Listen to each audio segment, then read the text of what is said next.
G'day and kia ora. This is the Anzac Gamer, also known as Angelite85, and welcome back to the Anzac Gaming channels. Because plural. Because I'm uploading on YouTube and I'm uploading on VidMe too. So, you know, I need to think of these things in twos, not ones. Now, well, of one. So, today's video was going to be a response video to a particular article dealing with a particular developer, which is not unheard of for creating controversy. Suffice to say, they mentioned that the PlayStation 4 Pro is the equivalent of a $900 gaming PC with strict cost controls, which I very quickly went to PCPartPicker.com, changed the currency from Australian to American because these guys, I could swear on the article were referring to 900 American dollars, and proceeded to put a computer together with parts. It has everything in it. Gaming wireless keyboard, gaming wireless mouse, software, so it has Windows 10, has case, and power supply, and processor, and hard drive, and all that lovely little stuff. And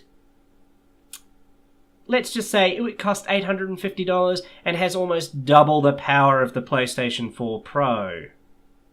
Double. Almost double. The GPU in it is an R9 Fury with 4 gig of HBM VRAM. 7.2 teraflop GPU there, people. Pretty much a computer that's capable of 4K at 30 frames under medium to high, maybe 60 frames on certain games, but true 4K nonetheless, unlike the PlayStation 4 Pro's 1080p upscale to 4K checkerboard approach that they use. So, you know, just saying. But in the descriptions below, there will be 2 links. Count them, 2 links. One being the video about the Potato Masher, which was a $375, was actually recently updated, $375 gaming capable PC that is able to keep step with the PlayStation 4s and the Xbox Ones. And the second link is an updated version of the Potato Masher called the Potato Masher Pro, which is a 4K capable system at $550. So, links in the descriptions there. But let's get on to what it is that I decided to actually do this video on. I decided to actually do the video on 3 early access titles that I think you should keep an eye on. One is actually almost is nearing its final point, so version 1, and the other 2 are well into, well, one is actually a year into it's actually just over a year. It celebrated its year's birthday back in August of this year. So it's a year and a bit into its early access time, and it's had tons of updates. There's one of the most recent updates, or the recent version jumps in alpha, added a ton more content, added a ton of stuff which I'll get into later on in the video when I discuss it, sort of show it off. And the other one is very much in pre-alpha. So, yeah. So, let's get straight into it, shall we? So, the first game, as you can see, is actually one that we're swimming in the water. We have a Life Pod 3 over there. We have a home base down here. This is actually one of my old game saves that I could have sworn I had deleted. I only had one game save, and I'd been working with in the experimental, and I'm currently in a sea moth. Now this is Subnautica, if you have not seen it before. And it is a gorgeous independent title. Absolutely fantastically gorgeous. It is probably the one that I would recommend keeping an eye on. I mean, just look at the, like, you know, you've got the rays coming through the water. You get up here and you can see the crash ship that you landed with. You know, that's actually exploded, by the way. You know, you have all this base building elements, and you can build bases that to your heart's content. What the hell's that cross down there? Something. Not sure what it is.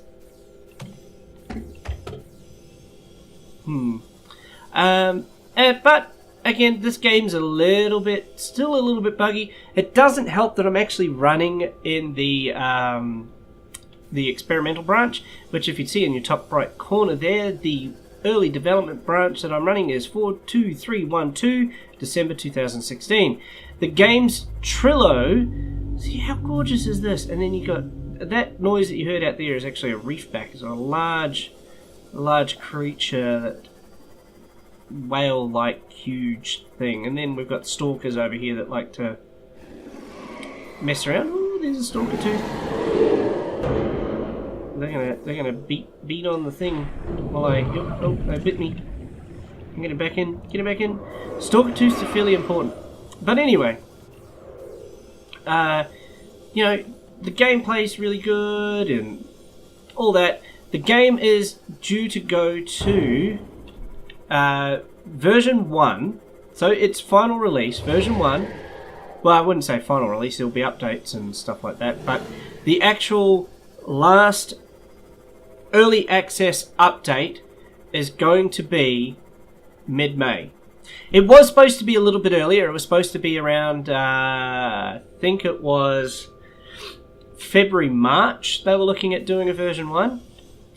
But, you know, I mean, you got this sort of stuff. I mean, this is great. I love this. I love this.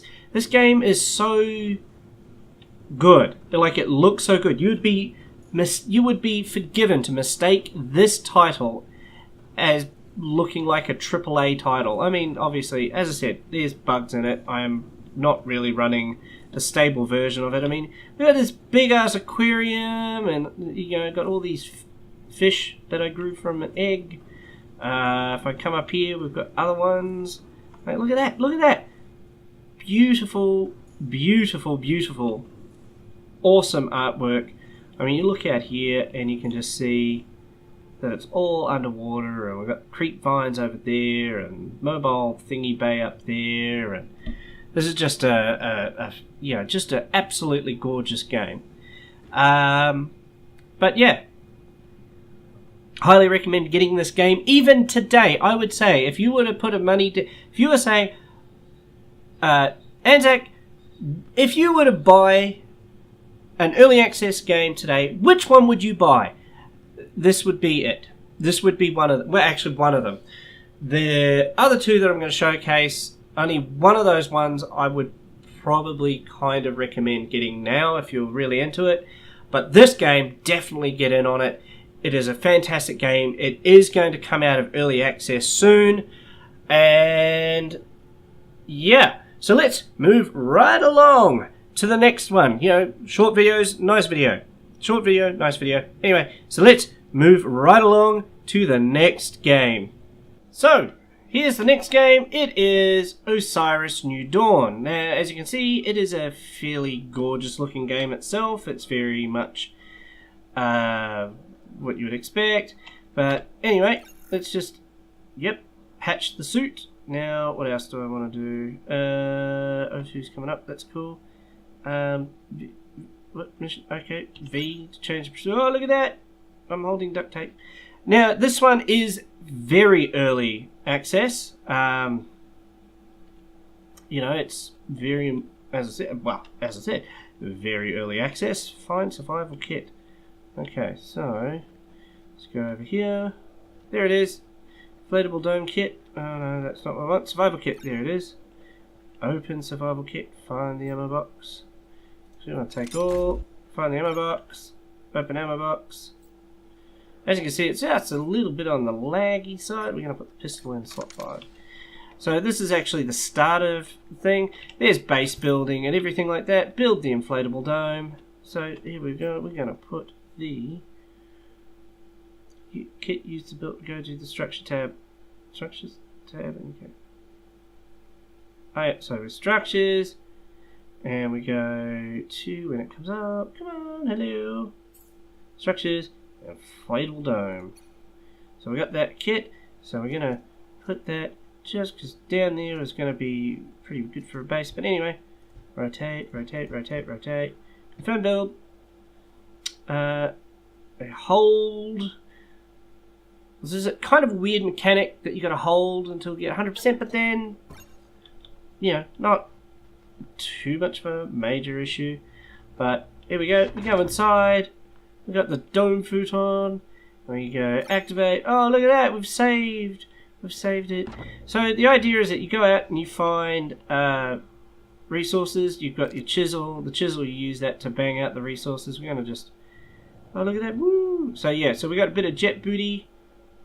There is supposed to be a hover fuel mechanic. One of the things to watch out for is some pretty nasty things. But as you can see, we got that. Oh, look at that! We're getting aluminium. So you gather all the materials and all that sort of thing. It is a survival, crafty kind of game, and yeah. So come back here. Come back here.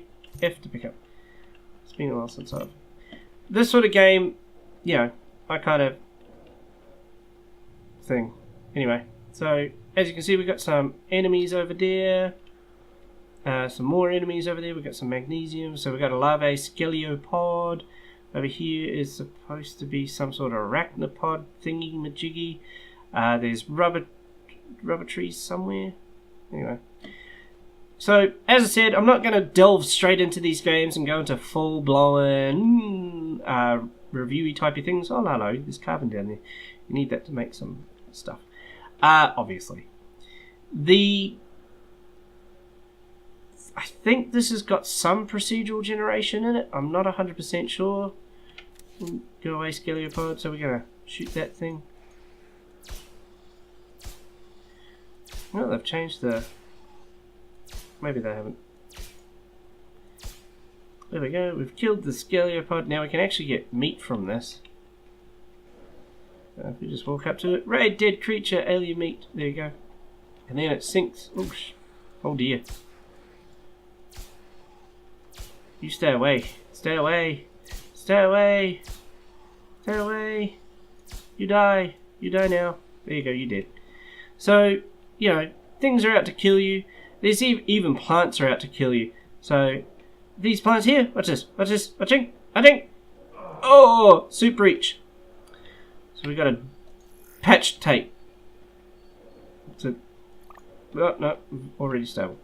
So, and then we got the multi-tool. The multi-tool is used to build and repair stuff, last I checked.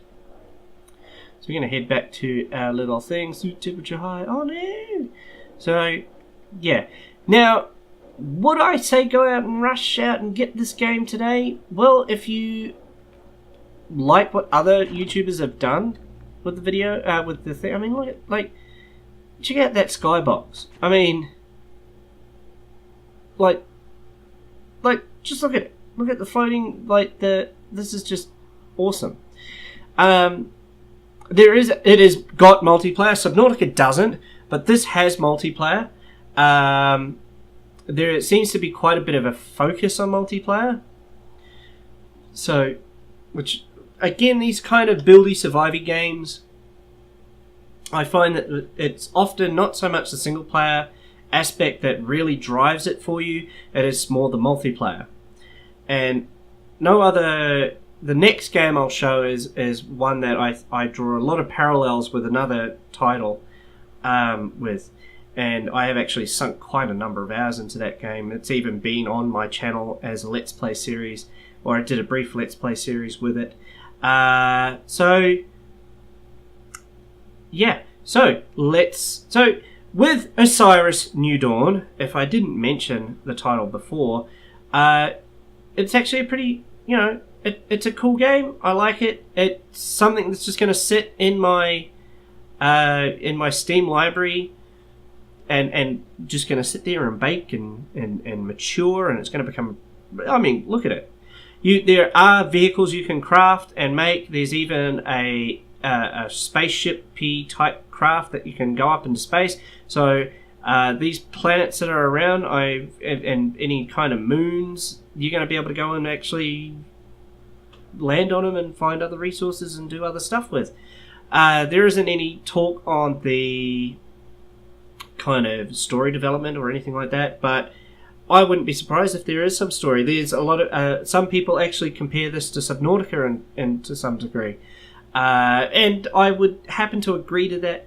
Agree with that to some extent too. I can kind of see that kind of familiarity in terms of you've got the base building.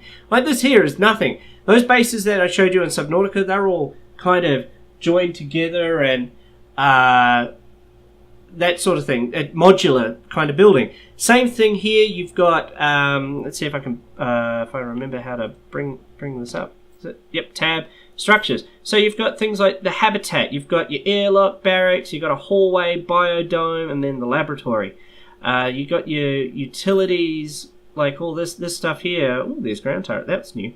And then you've got your furniture, which gives you... These things are actually give you other fabrication capabilities. So not so much climate control, but the fabricator and the chemistry table, and then the bin is actually used to grow crops. But, you know, and the more survival stuff is going to come through. So, you know, there's that. Now that I've kind of shown off a little bit of Osiris New Dawn, please go and check out other YouTube channels. They show more of the game off than I do in this little thing. So yeah, now let's get on to the next one, shall we? The next game in the list of these three. So here we go. So here it is. This is Imperium Galactic Survival. It is a save game that I'm currently in. As I'm actually on my capital ship. That's the warp core. As we walk through it, this is actually one of the prefabs that you can actually... So if you're not clever like some of the people out there that make their own things, yeah. So here I am in my little small fighter bay. Oops. Trying to remember. There it is, F. And then we wire it up, and then we go like this, and we can fly. Oops.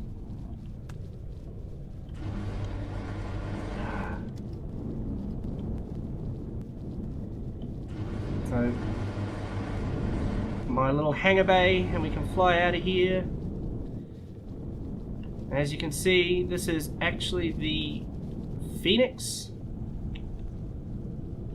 It's a really awesome capital ship, but everything here in Imperium you can build yourself. The ship's actually currently sitting on a massive pad,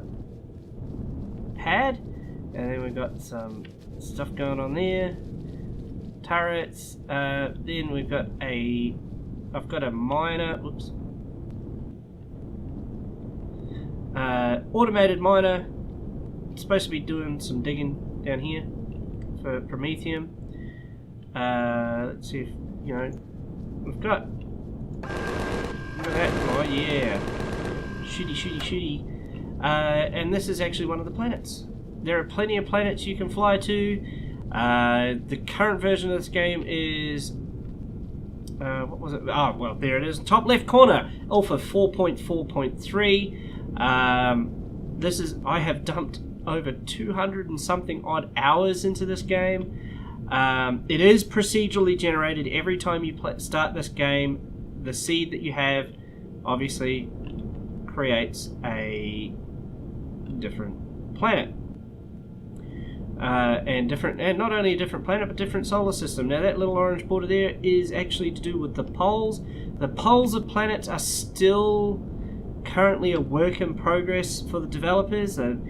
You know, as I keep telling some people, you know, it's quite possible that the procedural generation of the planets just don't allow the poles to work very well or have issues.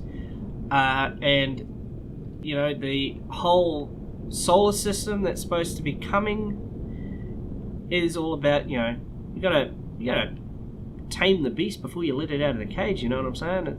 We've all got to be patient. You know, we've got some NPCs here as well. They would have attacked me first. I'm always about shoot first, ask question later type of person with this game, because those drones have a tendency to nail the living crap out of me. It's a very nice game as well. This is a Unity based, definitely Unity based game. There's like ground deformation, and you can build anything you want. Like, I mean, I'm flying around in a little small vessel, in my small vessel. The ship that you saw me leave was the capital vessel. All this was actually spawned in. You can, as I said, you can actually build, you know, you can build all the stuff you want. Oh, look at that, another mini drone buzzing around where my big old ship is. Not anymore. Ah! Yes, if you hit the ground hard enough, you will blow the ship. You do damage. That's what you do. You do damage. And this is all mouse and keyboard flying. So let's put this away. So yeah, this is how impressive this is to me. This is how impressive this whole game is to me. You can do all this stuff.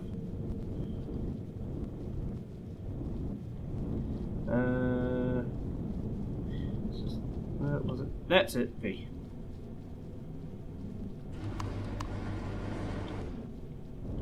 There we go. Now it's open. It's just a little bit on the pain in the butt side to get things in and out of, but you know, out we hop. And in there is actually a ground vessel. So this is actually the hover vessel. Another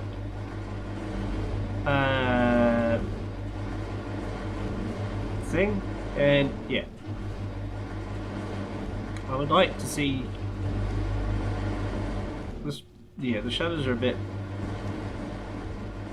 on the weird side, but here we go.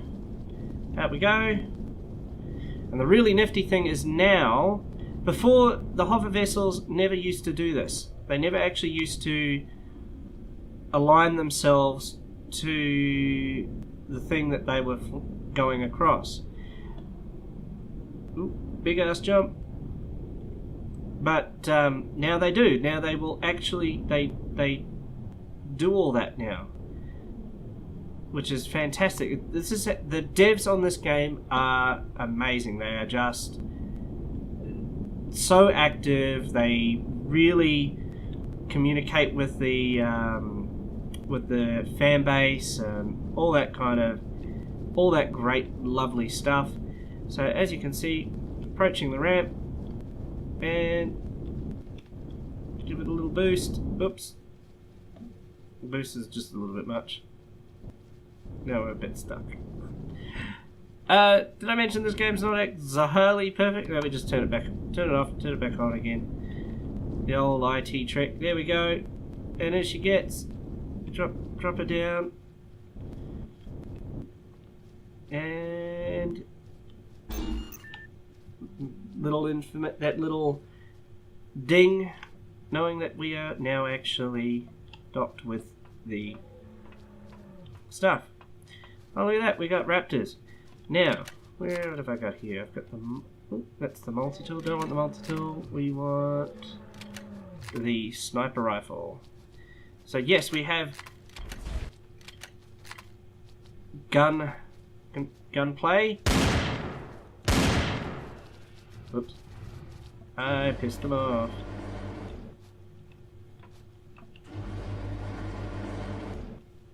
Yep.